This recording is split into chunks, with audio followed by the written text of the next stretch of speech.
আমরা আমাদের ডেইলি লাইফে প্রায়শই বলে থাকি যে ভেবো না বা মনে করো না আমি একা, বা আবার বলি ভেবো না বা মনে করো না সে গরিব, ভেবো না বা মনে করো না যে তারা পাগল।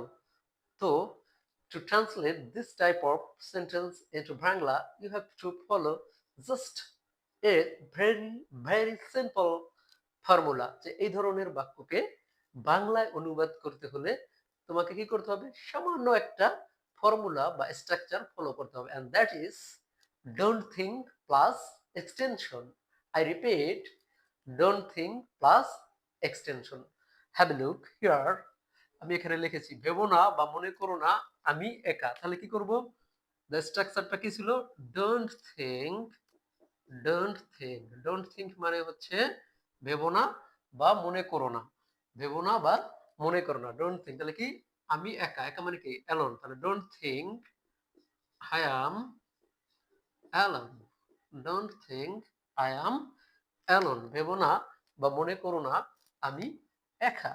আবার ভেবো না সে গরিব, মানে একইভাবে simple.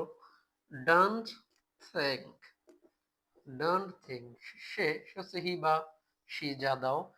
Don't think he is poor, don't think he is poor. ভেবো না বা মনে করো না সে গরিব।